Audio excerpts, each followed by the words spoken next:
Muchas gracias. Quiero agradecer a los organizadores del evento por habernos invitado, al CENAVE, a PROCEM, que siempre nos tienen en cuenta. Y bueno, la presentación que voy a realizar, la idea es cómo hemos evolucionado en una serie de controles que venimos implementando desde hace 5 años aproximadamente. Y cómo ha sido toda esa evolución y qué beneficios ha tenido, si bien no hemos podido lograr bajar esa línea roja de semilla que no reconoce la propiedad intelectual, pero que no es ilegal en Argentina, porque eso requería un cambio de legislación, pero que sí va a ser una herramienta importante cuando tengamos una nueva legislación en la cual se está avanzando bastante en Argentina. Y hoy, todo esto representa una serie de tareas que se fueron realizando en forma paralela, a veces más rápido, a veces más lento, a veces frenado directamente, pero hemos logrado poder avanzar en un control a lo largo de toda la cadena, ¿no? Entonces, la estructura y presentación va a dar una breve introducción, después los controles que hemos establecido en el INASE y al final hay unas conclusiones, ¿no? La Ley de Semillas y Creaciones Fitogenéticas de Argentina establece 3 objetivos principales. El desarrollo de un mercado y de un comercio de semilla próspero, podemos decir, asegurarle al productor la identidad y la calidad de la semilla que está adquiriendo y proteger la propiedad intelectual. Acá podemos ver que no son objetivos incompatibles o que se enfrenten o antagónicos. La propiedad intelectual no es antagónica a que el productor pueda adquirir semilla de calidad e identidad y no es antagónico al desarrollo de un comercio que le brinde al productor la simiente que necesita para hacer su cultivo. Tenemos que empezar a entender que son 3 patas que tienen que ir juntas o 3 engranajes que tienen que rodar juntos y donde uno se traba genera todo un problema a lo largo de la cadena. Hoy en día en Argentina tenemos un uso propio que es ilimitado, por así decirlo. No establece, dice, no daña el derecho del obtentor o la propiedad de las variedades vegetales, quien reserva para simiente el producto de la cosecha obtenida. Hay un decreto que reglamenta, que dice que tiene que ser el producto de la cosecha obtenido, del productor en el propio establecimiento. Y tenemos una última reglamentación ya a nivel reglamentario más bajo, que es una resolución que establece claramente las condiciones que tiene que establecerse para que el productor pueda gozar del beneficio, porque es una excepción al derecho, del uso propio, que tiene que ser productor, producto de la cosecha, obtenida en su propio establecimiento, independientemente del sistema de la forma de tenencia, si es arrendado, si es propio o cualquier otro tipo de tenencia. Reservar el grano cosechado, el único destino de ese grano es para él y para él mismo. No se puede compartir con el vecino porque después en la información que uno va relevando, que fuimos relevando a lo largo de los años, hay muchas prácticas que caerían afuera de todo esto. Y también que la semilla reservada se mantenga separada de lo que es el grano, ¿no? ¿Cuál es el objetivo principal de esta resolución? Crear en forma clara cuál es la figura que se debe cumplir para poder gozar de la exención del uso propio y evitar que, disfrazado de uso propio, se esconda semilla del mercado ilegal o bolsa blanca, como nosotros llamamos. Cuando se redactó esta normativa en el 95 no teníamos mucha información. ¿Cuánto hay uso propio? ¿Cuánto hay de bolsa blanca? Había un montón de mitos, no los llamaría mito urbano porque serían mitos agrícolas o mitos del mundo de la semilla.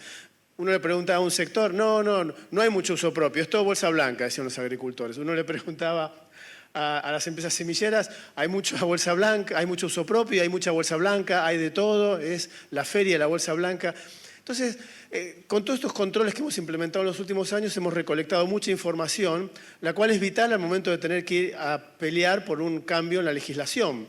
Si no, terminamos discutiendo con argumentos que terminan siendo más emotivos que apoyados en información concreta o en hechos fácticos. Entonces, esta es la normativa que nosotros tenemos que hacer cumplir y la figura que tiene que cumplirse para el uso propio. Proyectos de leyes en Argentina venimos teniendo, me falta uno del 2008, ¿no? Pero bueno, como yo no estaba en el INASE en ese momento, no lo puse. Pero en el 2012, en el 2014, en el 2016... y el 2018, siempre los años pares. ¿Por qué pasa que los años pares? Los años impares son años de elecciones en Argentina. Entonces, el tema de la ley de semillas no es un tema muy popular al momento de andar tratando de juntar votos. Y bueno, se presenta en el 2018. Sin embargo, en el 2018 se sigue debatiendo, tiene estado parlamentario y sigue avanzando y existe cierta probabilidad bastante cierta de que se apruebe. ¿Qué es lo que limitaron todas? Dos aspectos principales. Uno es el uso propio ilimitado y gratuito, porque eso representa, cuando veamos los números, cuánta semilla, de la que hablaba el ingeniero Rizzo, es legal, pero que no reconoce de ninguna manera un pago por la tecnología, ¿no? Que ese es un tema que tenemos. ¿Y qué consecuencias trae? También vamos a ver algo. Y por otro lado, la coexistencia de diferentes formas de propiedad intelectual en una misma cosa, por así decirlo, en un mismo bien tutelado que es la variedad vegetal, y que son inseparables, ¿no? Yo no puedo separar el evento transgénico patentado de la variedad, y no puedo separar la variedad protegida por derecho de obtentor del evento patentado. Hoy se habló un poco de patentes, de derecho de obtentor, de si uno es más fuerte o es menos fuerte. Hay que hacer un único comentario, que debemos no solo tener en cuenta lo que puede ser el alcance, las diferencias en alcance y en excepciones, ¿no? Sino también en lo que es los requisitos que tenemos que cumplir cuando solicitamos diferentes formas de propiedad intelectual, ¿no? Porque patentes es una forma de propiedad intelectual genérica que comprende todas las ramas de la ciencia, y derecho de obtentor, de lo que estamos hablando por ahí hoy más, es un sui generis específico para una cosa, que son las variedades vegetales. Entonces, tiene condiciones, alcances, excepciones específicas. Y a veces hay diferencias y no es tan simple comparar por ahí unas cosas con otras.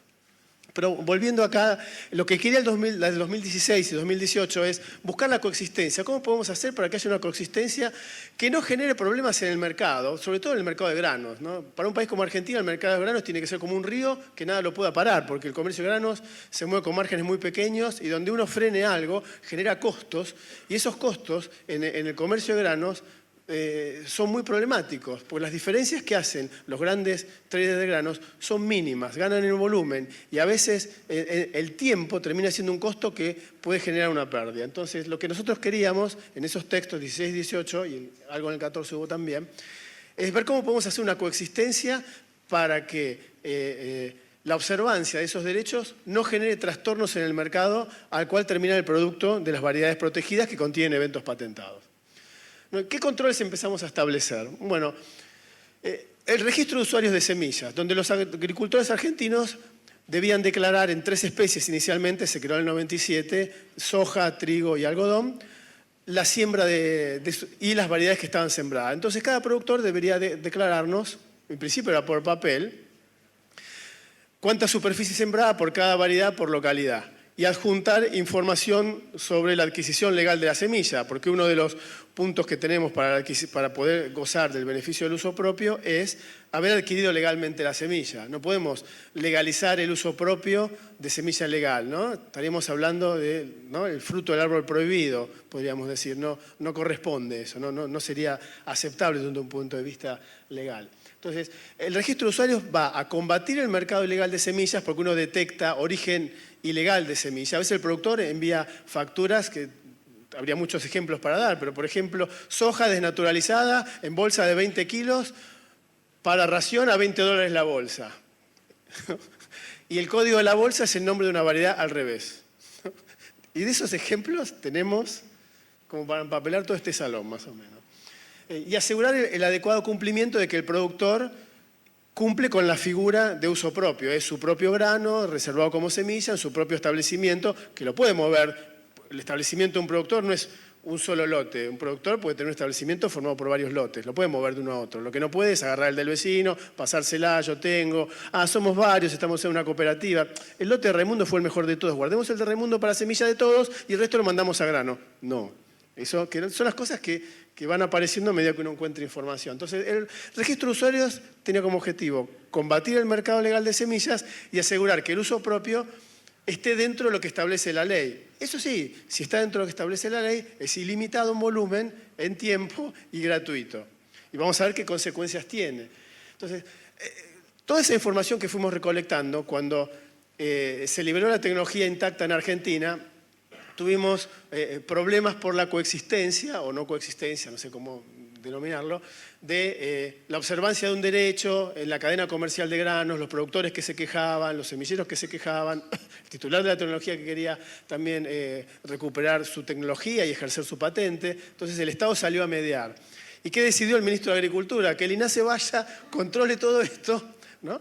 Y vamos a ver, y nos mandó a nosotros, el organismo descentralizado más pequeño de Agricultura, con 240 en total, no solo para esto, a controlar unos 58, 60 millones de toneladas, de 20 millones de hectáreas, de unos 70.000, 60.000 productores.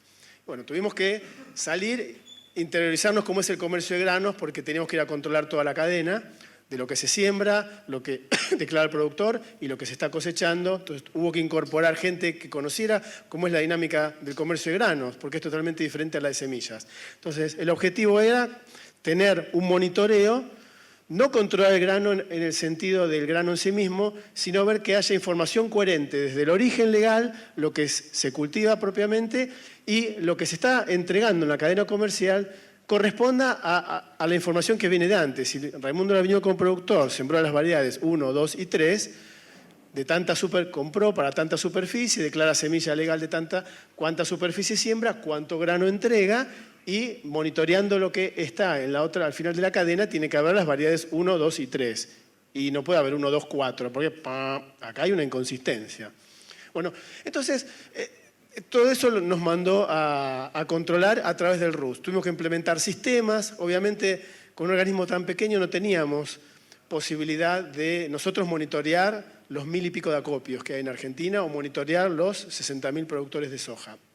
Hicimos un convenio con la cadena comercial de granos, con la Bolsa de Cereales de Buenos Aires, y ellos tienen convenios a su vez con las demás bolsas de cereales, para que extraigan muestras en nombre del INASE. Y nosotros poder hacer diferentes tipos de análisis, desde el volumen que entrega un productor, teniendo en cuenta cuál es la superficie que ha sembrado, hasta monitorear si tiene tecnología, no tiene tecnología, si la genética corresponde a las variedades que ha adquirido, y de esa forma tratar de eliminar el mercado negro de semillas, que termina siendo la producción en negra de grano, que es un porcentaje que no es menor, ¿no? Y además los usos indebidos de genética y de biotecnología. Entonces, lo primero que hubo que hacer, hoy se habló de cuántos productores tienen que pagar, cuántos no tienen que pagar, cómo es la población. Se mencionó un ejemplo muy bien que se tomó de la página del UPOV, del 10 hectáreas, 5 hectáreas. Y nosotros lo que hicimos fue un estudio de la población de los productores de soja. Entonces, con un estudio de la población lo dividimos en deciles, en porcentajes del 10%, y llegamos a la conclusión de que el 10% de los productores más grandes de Argentina produce el 50% de la soja. El 20%, el 70% y el 30% entre el 80 y el 85%, variando los años.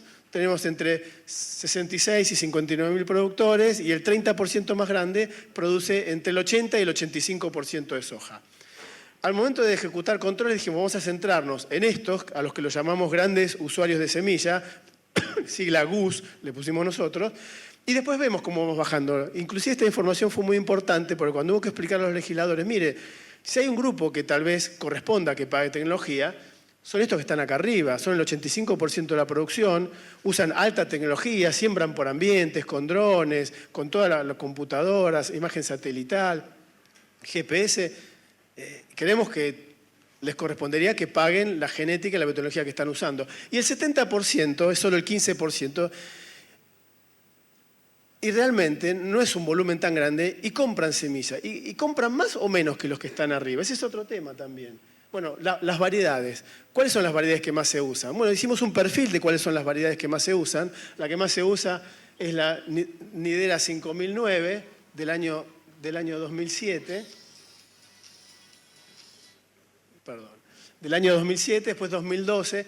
Lo importante acá, ¿qué es? El listado, bueno, va a estar, pero lo importante es que de las 10 primeras variedades que representan el 45% de la producción, 7 tienen más de 6 años. Y es importante que 7 tienen más de 6 años porque no importa mucho. Sí que importa porque a partir del 6º año, de lo que se siembra una variedad, el 80% o más es uso propio y el resto es semilla de la cadena comercial. ¿Qué quiere decir? Que la vida útil comercial de una variedad es 6-7 años. Vamos a ver qué condiciones tiene. También nos permitió hacer mapas de siembra, mapas de distribución de tecnología. Acá tenemos, por ejemplo, cómo se sembró intacta en Argentina en función de las declaraciones, ¿no? Cuanto más oscurito, más, y acá lo mismo, cuanto más oscuro, más superficie. Y esto lo contrastamos con las estimaciones de agricultura del Ministerio, que hace estimaciones por otra fuente, con los inspectores, con los delegados agrícolas, con consultas, y también con las estimaciones de la bolsa. Y salvo en un departamento coincidió el 100%, con lo cual también nosotros estimamos que la información que estábamos recibiendo era bastante veraz, porque coincidía el mapa que logramos de nuestra información con los mapas que lograban la Bolsa de Cereales, con su mecanismo de mapeo, y el Ministerio con su mecanismo de mapeo también. Entonces, una forma de contrastar que la información era buena. Y cuando uno empieza a contrastar información, bueno, ¿me están mintiendo, no me están mintiendo? ¿Qué aparece? Y aparecen ciertas cosas, como les digo, facturas que no son tan legales, gente que siembra 2.300 hectáreas de una variedad del año 84, 3.800 de una del 96, de hace 20 años, ¿no? 3.600, 5.400 de una de hace 17 años. Y así podemos, todas las que están en Colorado son grandes superficies de variedades 97, 99, 4.200 hectáreas de una variedad de hace 16 años, que es de uso propio, la está declarando de uso propio, ¿no? La verdad que ni un mantenimiento de pureza dura tanto. Bien hecho, ¿no? ¿Y qué pasó en algodón? Bueno, en algodón también hicimos los mismos controles. La ventaja de algodón es que es una cadena más chica, ¿no? Entonces, después de la experiencia de soja, que la seguimos controlando, porque no es más fácil, no es nada fácil buscar controles y la información en esa cantidad de volumen de productores, de acopios. Son 2 millones de entregas, para que se den 2 millones de camiones que hay que muestrear, que se muestrean, o se muestreaban o no se muestrean. Bueno, hubo que ver cómo se hacía y cómo se procesaba toda esa información. Y en algodón es algo mucho más acotado. Son unas 30 desmotadoras en Argentina, son unas 4 deslintadoras. Y juntamos a toda la cadena y el cultivo de algodón está en crisis en Argentina porque no tiene genética ni biotecnología moderna. Y evidentemente tampoco tiene pureza, porque cuando empezamos a hacer análisis encontramos de eventos no autorizados y autorizados mezcla. O sea, un mismo lote de semillas que se estaba deslintando tenía un X porcentaje de un evento, otro X porcentaje de otro, no de un evento, perdón, de una raya de una tirita, ¿no? Que es parte de un evento a veces. Entonces, si con 6, 7 genes encontramos esa ensalada de genes, no me quiero imaginar en los 20.000, 30.000 que debe tener el algodón, ¿no? Entonces, debe ser una ensalada mucho peor, con lo cual es imposible conseguir productividad. Nos sentamos con los productores, hace 2 años le dijimos no usen semilla ilegal, no usen eventos transgénicos no autorizados, los vamos a sancionar, vamos a decomisar todo. En el 2017 hicimos campaña en la zona algodonera. En el 2018 volvimos a hacer campaña, pero además tomamos muestras. Y tomamos muestras en las desmotadoras, donde encontramos eventos transgénicos no autorizados, que era un problema que específicamente el Ministerio nos envió a controlar, más allá de la genética. En las desmotadoras fuimos a los productores, se interdictaron producciones en los campos y tampoco interdictaron demasiados productores, se armó un revuelo bárbaro y ahora lo que vamos a hacer es, todos los camiones que entren en las 4 deslintadoras que hay en Argentina se van a testear a todos los eventos no autorizados que pueden estar dando vuelta y no se van a dejar deslintar. Con lo cual estamos drenando el mercado de la siembra, toda esa tecnología que no está autorizada en Argentina por el momento. Bueno, y este otro mapa de algodón que nosotros tenemos, la distribución de productores, es exactamente la misma, pero son unos 700 productores los grandes. En los primeros 30% tiene un 84 y pico por ciento.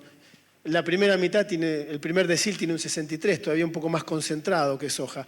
Y si vamos a algodón, a trigo, el gráfico es prácticamente el mismo. No lo agregué porque era redundante, pero eran 22.000 productores con deciles de 2.200 productores. El primero el 50 y pico por ciento, los 3 primeros un 80, 85%, depende de lo que va por año. Entonces, con toda esta información nos ayudó a brindársela a los legisladores al momento que tuviesen que defender. Fuimos a exponer a la Cámara de Diputados, a la Comisión de Presupuesto y Agricultura, toda esta información para que tomen una decisión informada y se eviten los debates, como les decía antes, y los intercambios que son más emocionales que fácticos. Acá tenemos información real brindada por los productores y bastante chequeada por nosotros, pues los mapas dan bien. Bueno, las variedades que se sembraron, pero hay otro más interesante por provincia. Hay gente que también miente un poco, donde hay ciertas variedades acá que deben ser de antes que yo empiece a estudiar agronomía aproximadamente. Bueno, todo eso, ¿cómo lo vamos a chequear? Las variedades de algodón se están genotipando y la idea es, a partir de las muestras que se tomen, verificar si las declaraciones son correctas o no son correctas. ¿No? Cuando vimos la distribución de productores, ¿todos los productores hacen la misma cantidad de uso propio? No, el 85%, los grandes productores hacen más uso propio que los medianos y pequeños productores. Uno dice, es así, pero si los productores chiquitos son los que más pelean por el uso propio. Sí, pero si uno lo ve desde un punto de vista técnico, un productor grande es el que tiene mayor capacidad técnica para guardar su semilla. Tiene más de un lote para elegir, son lotes grandes, hasta la hora puede elegir en la que coseche y le queda más cómodo, tiene la maquinaria, los galpones. El productor chico tiene muchas más restricciones para guardarse su propia semilla y que le salga de buena calidad. Y acá tenemos el general. En la campaña 16-17 de soja tenemos un 66% de uso propio y un 33% de semilla adquirida en Argentina, y los grandes productores casi un 73% de uso propio. Hay una diferencia marcada. No solo son los que producen más, sino son los que además hacen más uso propio que el resto. Con lo cual es lógico que, bueno, a ver, enfoquémonos, que me parece que el día que alguien tenga que pagar va a tener que pasar por ahí, antes que al 100% de los productores, porque obviamente cuando uno quiere limitar el uso propio y pasar a un uso propio que deje de ser gratuito, oneroso, hay presiones políticas. Los pequeños agricultores empiezan a bautizar las leyes con nombres de empresas y demás. Ya sabemos toda esa historia. No, es la que declara él.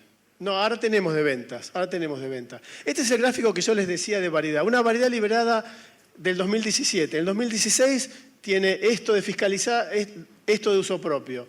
En el 2010 la curva de uso propio llega abajo del 75%. Y en el 2006, a los 10 años, está arriba del 80%. Con lo cual, a los 6, 7 años, el 80% de lo que se siembra en una variedad es uso propio. Entonces, si uno es una empresa, tiene que estar todo el tiempo acá, porque lo único que recupera es lo que está arriba de la curva, ¿no? Y 7 variedades de las 10 más vendidas están de acá para atrás. La lista que les presenté. 7 variedades de las más vendidas se siembra, el 20% o menos de lo que se siembra es semilla fiscalizada comercial. Con lo cual, acá hay un problema, ¿no? Quiere decir que el uso propio, si esto es legal, el uso propio es mucho más es un verdadero problema en Argentina. O casi diríamos es el problema, ¿no? Entonces, imagínense la 5009 que anda por acá, 2005, sí, el 90 y pico % es uso propio y es la variedad más sembrada en Argentina. En trigo hay un poco menos de uso propio que en soja. En soja hay un 20%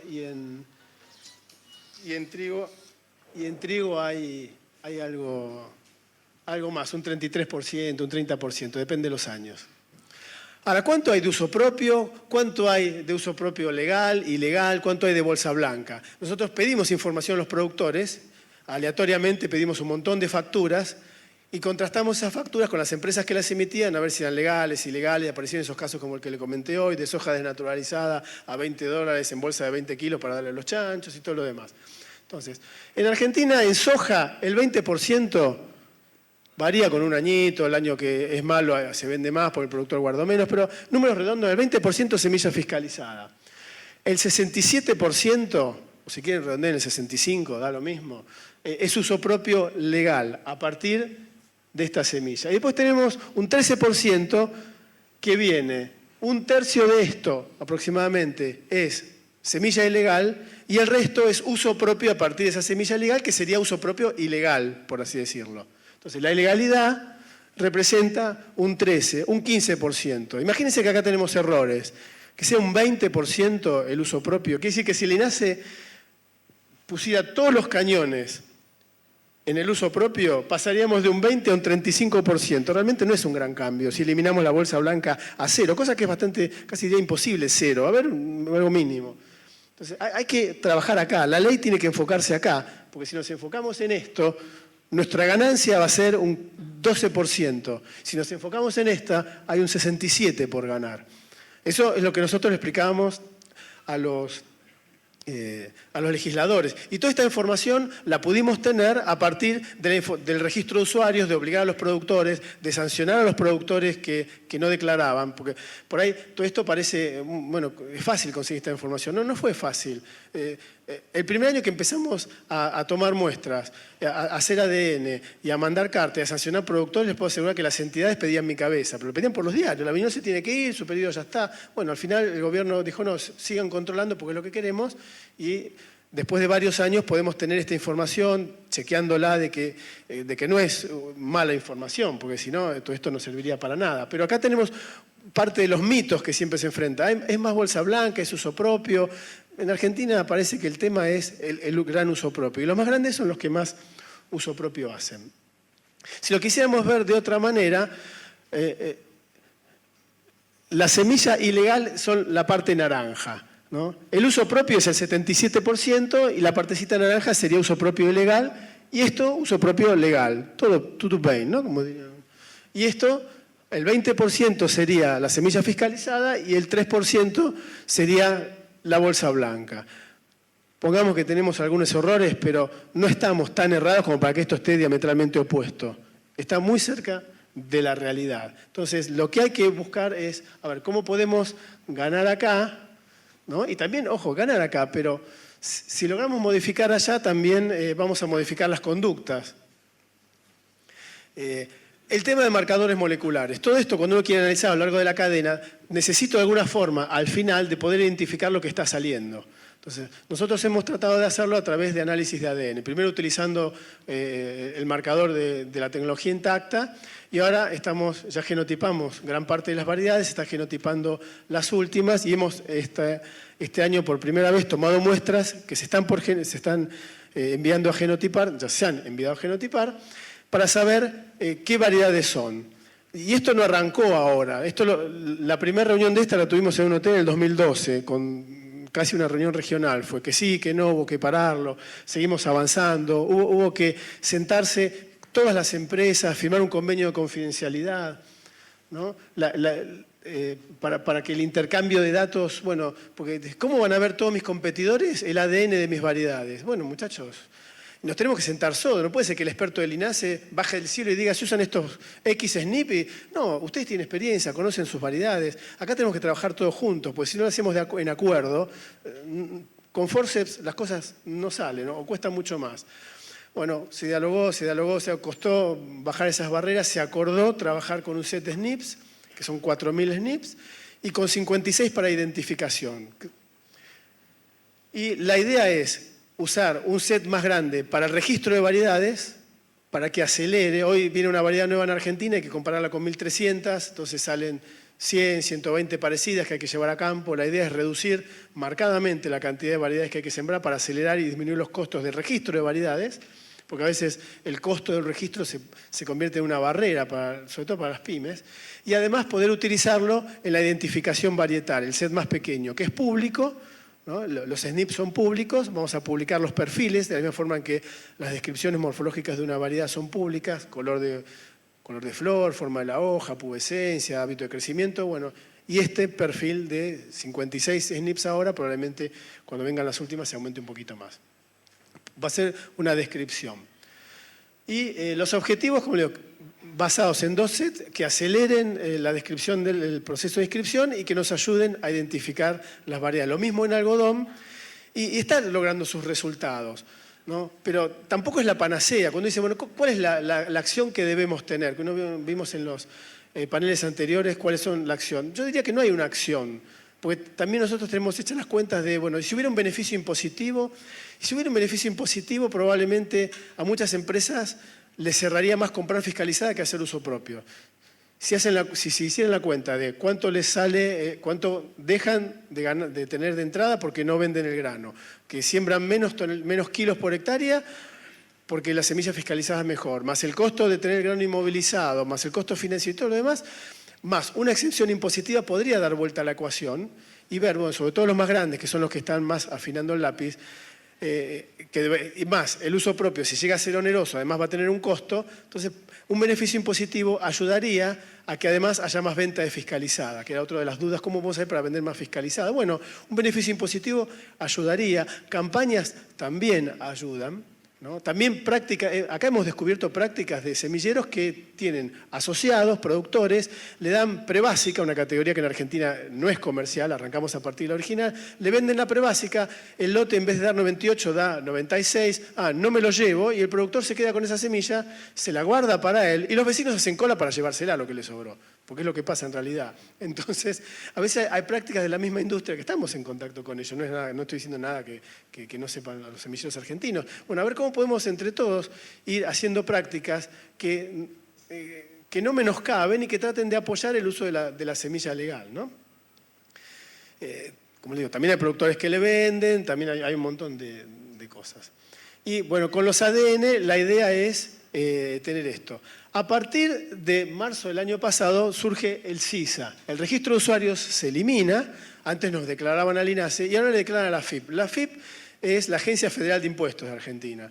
Entonces, y en general al INASE le pueden mentir o no declararle, yo los tenía que correr, sancionar. Gran parte de nuestra capacidad operativa se iba en andar persiguiendo productores que no declaraban. En cambio, ahora le tienen que declarar a la AFIP, que le declaran la información productiva. Entonces, además, nosotros le pasamos las tablas de listado de variedades de nuestro catálogo, actualizada constantemente, y declaran por localidad, por la superficie, por variedad en el sistema de la Agencia de Impuestos. Con lo cual, a la Agencia de Impuestos les conviene, porque a veces teníamos diferencia entre lo que el productor le declaraba a la AFIP y lo que nos declaraba a nosotros. Y a veces la diferencia es el negro, ¿no? Entonces, el sistema no solo es del INASE, sino que entra también la Secretaría, el SENASA. La idea era simplificarle al productor para que declare una sola vez. Entonces, simplificando al productor, una mejor calidad, porque ahora nosotros íbamos, que nos venían declarando los GUS, ¿no? Que son 18.000 y alguno pequeño. Ahora tenemos la declaración de 60.000 productores de soja. Declaran todos. Tenemos toda la información para trabajar, ¿no? Y compartir además información entre diferentes agencias del gobierno.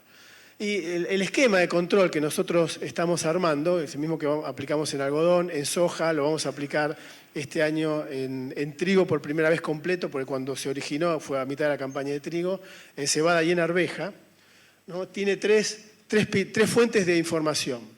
Por un lado, la información de ventas, la información del CISA, que es la siembra de los productores que declaran a la AFIP, y después el muestreo que nosotros vamos haciendo, los monitoreos, en convenio con la Bolsa de Cereales de la cadena granaria. Entonces, vamos al primero. Nosotros tenemos de los productores ya un perfil de adquisición de semilla.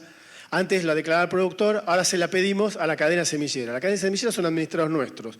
Si una empresa semillera o la asociación que los nuclea, que es generalmente quien nos provee la información, no nos quiere dar la información, bueno, los podemos sancionar. Y si siguen sin querer declarar la información, los podemos suspender, que es lo mismo que clausurarlos. Pero no, dialogamos, nos sentamos con ellos, les interesa que los controles funcionen, nos pasan la información. Ahora tenemos que andar viendo las diferencias entre la fiscalizada que nosotros tenemos y el total de ventas anual, qué está pasando con eso. Si realmente se va a grano o entra a algún mercado marginal o ilegal de semillas. Con respecto al CISA, los sujetos obligados son todos los que siembran, semilleros, productores, ¿no?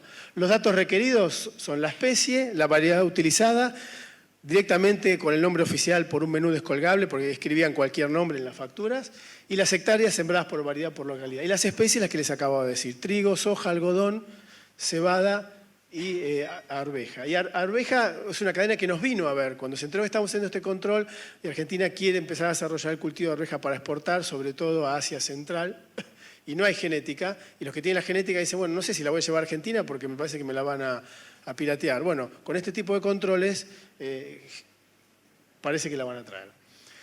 Y lo que nosotros hacemos es, como les digo, chequear si la información que encontramos al final de la cadena condice con la información declarada del productor y condice con lo que arrancó en el mercado de semillas. Porque estratégicamente la idea es posicionar al INASE como un garante de la legalidad. Al evitar ilegalidad acá, después es más difícil pasar del blanco al negro. Del negro al negro es como hacen todos, pero del blanco al negro, ¿no? Y lo mismo con la calidad de la semilla, que tiene un alto impacto en muchos cultivos con respecto a la calidad del producto. ¿no? Y de a poco lo vamos logrando, porque gente de otros cultivos no extensivos, lo que nosotros llamamos economías regionales, como durazno para industria, cereza para exportación, ajo para exportación, han venido a nosotros a pedir cómo podemos hacer para armar un control así, la cadena de cebolla también, porque tienen problemas para obtener un producto de calidad exportable, porque de tanto usar su semilla ellos y de tener un mercado marginal de semillas, no tienen producto de calidad. Entonces, bueno, vamos a ver quiénes pueden proveer la genética, cómo podemos dar una garantía de que no se la van a piratear, de que páguenle lo que corresponda y demás. Pero esto tiene un proceso de un montón de años, de 4 o 5 años como mínimo, la parte más central, y algunas arrancaron antes. Y al final los productores se van dando cuenta que si no tienen una genética de calidad, en el corto plazo la vivada criolla, como decimos en Argentina, rinde, pero en el largo plazo pierden todos. Y bueno, y el monitoreo es lo que les dije, análisis de ADN, los requerimientos documentales, nosotros unas muestras las mandamos a analizar y otras cuando encontramos inconsistencias enviamos notificaciones a los productores para que nos envíen el origen del material legal, las facturas, de dónde la adquirieron y demás, para poder ver dónde están los vericuetos para combatir el mercado ilegal. Y obviamente, si los volúmenes que están cosechando todo a lo largo de la cadena es coherente. En algodón, bueno, como ya les decía, muestreo en deslintadoras, tenemos los muestreos en deslintadoras, detección de OGM no autorizados, ¿no? La semilla con resultado positivo no se va a dejar deslintar. Y en soja ya tenemos 130 quit, que son unas 12.000 entregas que se van a analizar hacia análisis varietal. Otros criterios de investigación a partir de información documental. La remisión a los laboratorios, hubo que desarrollar normas de laboratorio para habilitar laboratorios, no hacer todo público, porque cuando uno pone a terceros una información, una forma de escribir la variedad, tenés que tener la información que permita. Y también asusta bastante cuando digo, bueno, si alguien me mintió en la declaración, le digo a la AFIP que declaró erróneamente y la AFIP puede llegar a cambiarlo de categoría fiscal, que en Argentina significa mucha plata que te cambien de categoría fiscal. Y con respecto a los análisis de ADN, ahora estamos viendo que hay otra tecnología de análisis de imagen con inteligencia artificial que para el caso de cebada tiene mayor precisión que el análisis de ADN porque no analiza bulk, sino analiza imágenes de un montón de semillas, pero las analiza individuales y te da porcentaje de mezcla de variedad en caso que haya, cosa que cuando se hace ADN en bulk da un porcentaje de la mayoría, pero el resto no se termina sabiendo qué es. Y dicen que se puede aplicar para todas las especies. Así que bueno, vamos a empezar con cebada y ver, y es mucho más barato, sale $5 el análisis de muestra contra 10 que salen 60 SNPs o 80 que puede salir el chip de 6K en soja. Bueno, yo creo que con esto ya termino y si hay preguntas, muchas gracias.